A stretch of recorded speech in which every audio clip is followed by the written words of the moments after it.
Stop génocide! Stop Poutine! Stop génocide! Stop Poutine!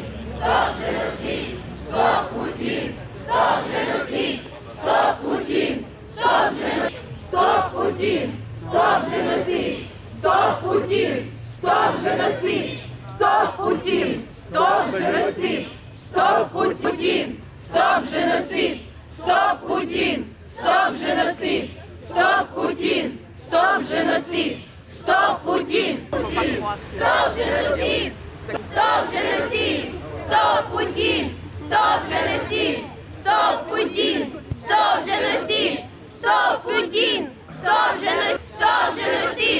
Stop Poutine! Stop génocide! Stop Poutine! Stop génocide! Stop Poutine! Stop génocide! Stop Poutine! Stop génocide! Stop génocide! Stop Poutine! Stop génocide! Stop Poutine! Stop génocide! Stop Poutine! Stop génocide! Stop Poutine! Stop génocide! Stop Poutine! Stop génocide! Stop Poutine! Stop génocide! Stop Poutine! Stop génocide! Stop Poutine! Stop génocide! Stop Poutine! Stop génocide! Stop Poutine! Stop génocide! Stop Poutine! Stop génocide! Stop Poutine! Stop génocide! Stop Poutine! Stop génocide! Stop Poutine! Stop génocide! Poutine! Stop génocide! Stop Poutine! Stop génocide! Stop Poutine! Stop génocide! Stop génocide! Stop Poutine! Stop génocide! Stop génocide! Stop Poutine! Stop génocide! Stop Poutine! Stop génocide! Stop Poutine! Stop génocide! On n'a pas peur! On n'a pas peur! On n'a pas avec l'Ukraine! Russie terroriste! Solidarité avec l'Ukraine!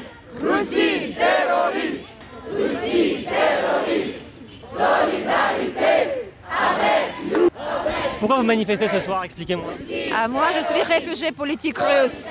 Et je pense que Poutine et son régime, ils sont criminels. Il faut l'arrêter. Sinon, ils vont attaquer l'Europe. La Russie a subi quelques revers ces derniers jours. Est-ce que vous pensez que ça va dans le bon sens ces dernières heures? Je pense qu'il faut prendre des mesures pour arrêter la Russie. Parce que l'explosion de Crimée, c'est juste un prétexte pour continuer, pour bombarder. Ils ne sont pas suffisamment des soldats. C'est pourquoi ils vont continuer à bombarder des objets civils. Ils vont continuer à mentir devant les Russes et devant le monde entier. Ce n'est pas possible. Il faut que le monde connaisse la vérité. Est-ce que la France et les États-Unis, l'Europe font assez pour soutenir l'Ukraine contre la Russie? Chacun fait ce qu'il peut faire aujourd'hui, à partir de petits hommes aux petites filles dans la rue et jusqu'à chef d'État. Ils font son meilleur, on croit ça. Pourquoi c'est important pour vous de vous rassembler ce soir devant ce centre culturel russe à Paris? Parce que je suis russe, je suis réfugiée politique russe. Il y avait 7 ans que j'étais chassée de la pays pour mon activité d'avocat de droits de l'homme. Je voudrais rentrer et je voudrais voir la Russie libre, la Russie qui ne menace personne et les gens russes qui sont heureux. Aujourd'hui, les gens russes sont aveuglés, c'est pourquoi ils font tous ces crimes. C'est possible une Russie sans Vladimir Poutine? Bien sûr, bien sûr. À l'époque, on pensait que l'Union soviétique, ce n'est pas possible sans Staline, mais c'était possible. Et finalement, tout est fini. C'est possible. La Russie d'avenir, c'est sans Poutine, c'est sûr. Je voudrais ajouter que ces 2 bâtiments sont construits pour l'argent volé du peuple russe. Vous savez, je viens de la région de Tcheliabinsk. Et en Tcheliabinsk, nous n'avons pas ni routes, ni hôpitaux, ni bon système social. Pourquoi? Parce qu'on a décidé de construire ce centre qui personne n'a besoin. On a besoin d'une autre vie avec un autre président, avec l'argent qui doit rester en Russie.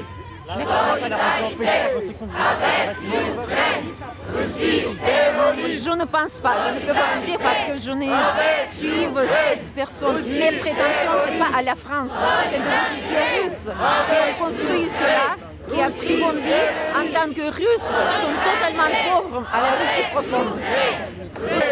Avec l'Ukraine, Russie terroriste, solidarité avec l'Ukraine, avec l'Ukraine.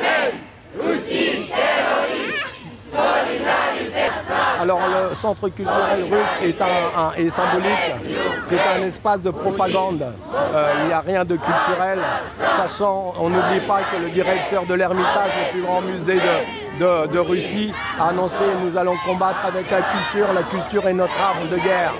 Donc c'est un symbole ici aujourd'hui d'être devant le centre culturel russe, qui est un bâtiment de propagande. On sait qu'il y a des objets, des satellites, d'espionnage. C'est tout sauf une église, c'est tout sauf un centre culturel. Alors aujourd'hui, spontanément, on s'est rassemblés suite au bombardement vraiment excessif de ce matin qui ont touché des civils, des centaines de civils, des hommes, des femmes, des enfants innocents. Aucun objectif stratégique ni militaire n'a été touché. Ce sont uniquement des objectifs culturels. Le centre de Kiev avec l'université Taras Shevchenko, Ternopil, où il n'y a absolument rien, il n'y a pas de camp militaire, il n'y a pas d'aéroport, il n'y a que des civils. Lviv, capitale de l'Ukraine occidentale, pareil, a été touché. Dnipro, au centre de l'Ukraine. Ce sont vraiment des objectifs pour faire peur à la population ukrainienne, pour démoraliser la population ukrainienne, mais qui aujourd'hui déclare qu'elle n'a pas peur. Les Ukrainiennes n'ont pas peur et se battront jusqu'à la victoire de notre démocratie, de la liberté pour tous. Pourquoi comme ça spontanément? C'est important pour vous de vous étiez là et... Oui, tout à fait. Nous nous rassemblons pour réagir immédiatement le jour même, sans attendre que le G7 se rassemble demain, sans attendre que les grandes puissances se rassemblent demain pour prendre notre sanction. Donc c'est important de réagir immédiatement. Ce genre d'actions ont eu lieu déjà dans l'après-midi dans plusieurs villes de France, à Grenoble, dans le sud de la France, dans l'est de la France et partout en Europe. À Berlin, entre autres, il y a déjà eu des démonstrations. Oui, la revendication principale, c'est criminel de guerre, Poutine et son régime. C'est un État terroriste, Poutine criminel de guerre, donc il est inadmissible de continuer à parler avec un terroriste.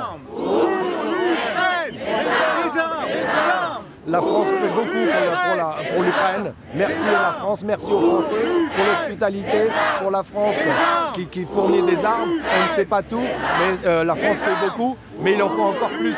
Car aujourd'hui, si on veut que la liberté arrive en Russie, il faut que ça passe avant tout avec la libération de l'Ukraine, de tout le territoire ukrainien, de la victoire de l'Ukraine. Les avancées quand même des Ukrainiens, c'est terrible. Ça avance doucement, mais oui, tout à fait, nous y croyons, les Ukrainiens y croient. Il n'y a pas d'autre solution de toute façon, puisque si on n'arrête pas la Russie aujourd'hui, ça sera sans fin. Et les prochains, ce sera la Pologne, ce seront les pays baltes. Donc les Ukrainiens aujourd'hui, c'est vraiment la sentinelle de l'Europe, c'est le dernier rempart face à l'invasion, à l'impérialisme russe. Jean-Pierre Pasternak, président de l'Union des Ukrainiens de France. Merci beaucoup. Merci à toi. Stop Putin! Stop genocide! Stop Putin! Stop genocide! Oh, stop Putin! Stop genocide! Stop genocide!